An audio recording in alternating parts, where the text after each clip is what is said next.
یعنی جبر سے مراد یہ ہے کہ ہم مجبور نہیں ہیں، اور اختیار سے مراد یہ کہ ہم مکمل خود مختار بھی نہیں ہیں، ہے نا۔ مولا کائنات حضرت سیدنا علی مرتضی حیدر کرار کرم اللہ تعالی وجہ الکریم سے جب یہ سوال ہوا جبر اور اختیار کا، تو انہوں نے بڑا خوبصورت جواب ارشاد فرمایا تھا۔ فرمایا تم اپنا ایک پیر اٹھاؤ، تو سوال کرنے والے نے ایک پیر اوپر اٹھا لیا، تو آپ نے فرمایا کہ یہ تمہارا اختیار ہے۔ تو اس نے کہا اب جبر کیا ہے؟ تو آپ نے فرمایا دوسرا پیر بھی اٹھاؤ، تو اس نے کہا یہ نہیں ہو سکتا، تو فرمایا یہ جبر ہے۔ یہاں تم مجبور ہو، تم دونوں پیر ایک وقت میں نہیں اٹھا سکتے، اور یہاں پر تم مختار ہو، ایک پیر اٹھا سکتے ہو۔ تو اس سے پتہ چلا کہ مجبور محض ہونا اور مختار کل ہونا اس میں فرق ہے۔ تو اللہ تبارک و تعالی نے جب ہمیں جبر اور اختیار کے درمیان تخلیق فرمایا ہے، تو ہمارا کچھ عمل اپنے اختیار کے ساتھ ہوتا ہے۔ مثلا ہم بازار میں کھڑے ہیں تو اپنی مرضی سے کھڑے ہیں، ٹھیک، سودا خرید رہے ہیں تو اپنی مرضی سے خرید رہے ہیں، کسی پھل والے کے پاس ٹھیلے پر کھڑے ہیں، خربوزہ تربوز کچھ بھی لے رہے ہیں، اپنی مرضی سے لے رہے ہیں، وہاں کھڑے ہیں۔ اب اس کھڑے ہونے کے عمل میں یہ یقین تو اپنی جگہ ہے کہ اللہ تعالیٰ علیم و خبیر ہے، ہمیں دیکھ رہا ہے، سمیع و بصیر ہے، ہمارے اس عمل سے غافل نہیں ہے، کیونکہ اللہ تعالیٰ غافل ہوتا ہی نہیں ہے۔ لیکن یہ ضروری نہیں ہے کہ ہم اس وقت یہ بھی سمجھیں کہ اللہ تعالیٰ رحمتوں کے ساتھ ہماری طرف متوجہ ہے، اس کا التفات اور اس کی توجہات جو ہماری طرف ہیں ان میں اس وقت رحمتیں شامل ہیں یا نہیں، اس کا یقین نہیں ہوگا، ٹھیک ہے نا، کیونکہ ہم اپنی مرضی سے کھڑے ہیں نا۔ لیکن اب آئیے اس طرف کہ جب ہم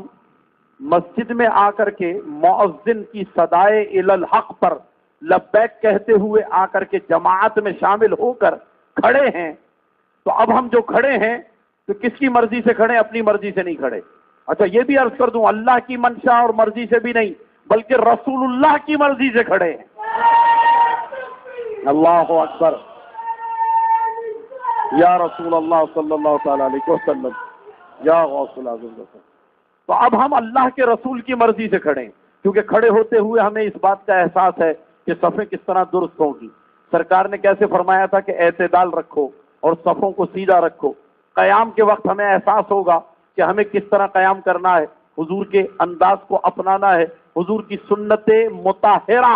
اور عادات کریمانہ کے مطابق رکوع اور سجود کرنا ہے۔ تو اب جب ہم اس طرح کھڑے ہیں حضور کی اداؤں کو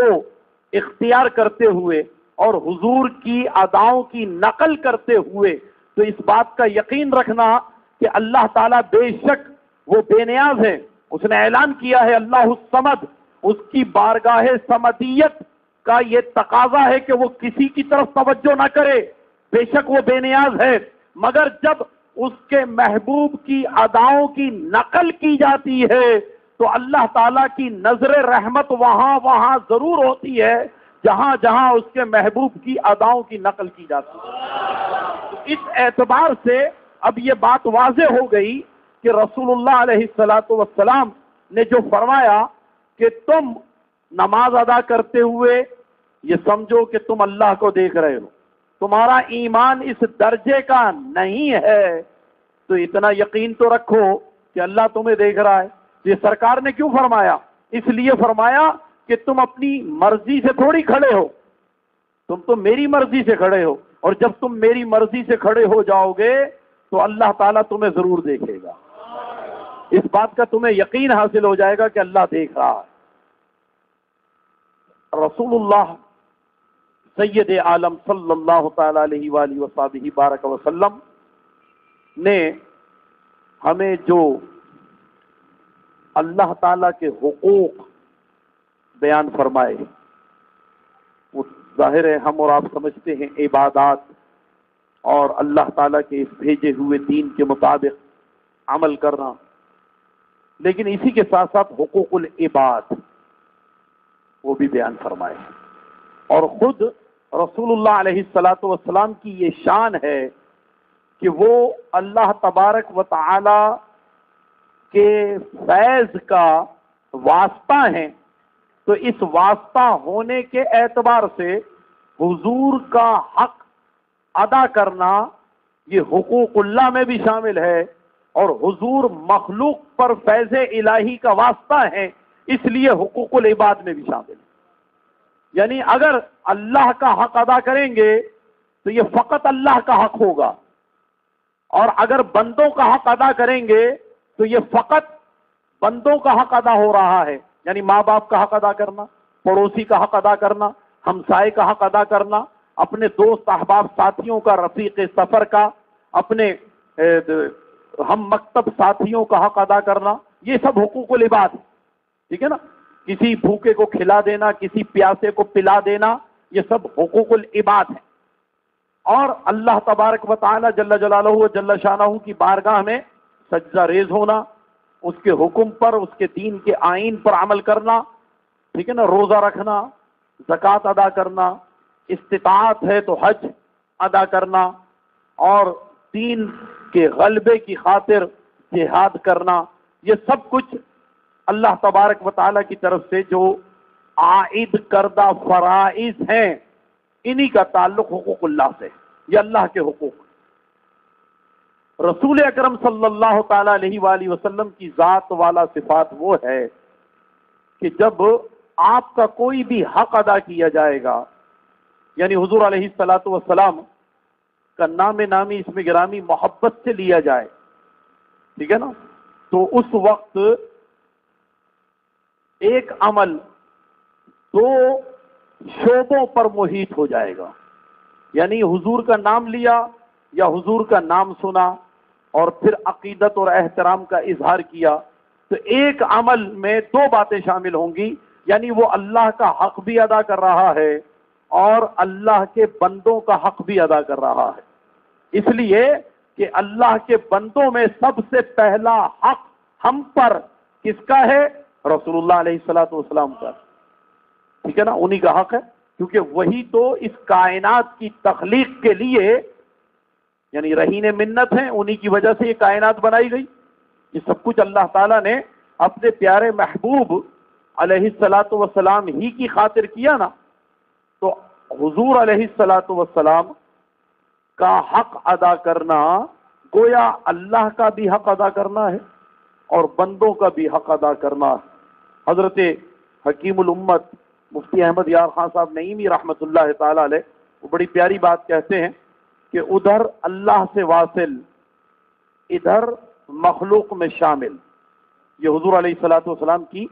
خاص صفت بیان ہو رہی ہے کہ حضور کی یہ صفت ہے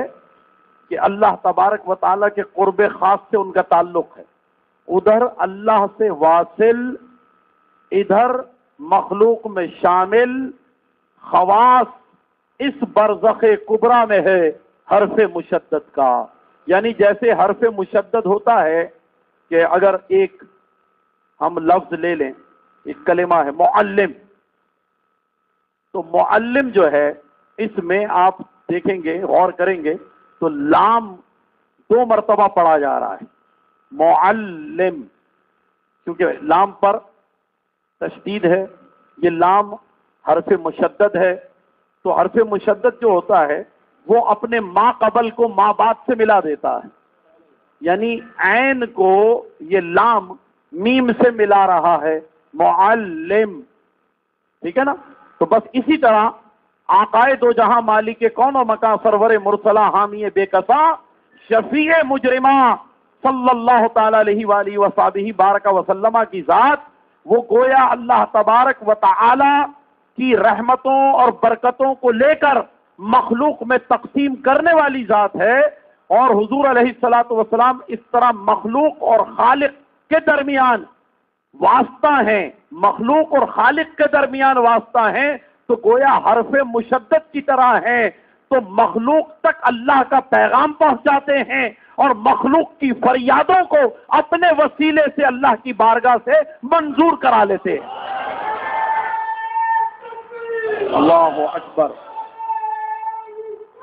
یا رسول اللہ صلی اللہ تعالی علیہ وسلم، یا رسول اللہ۔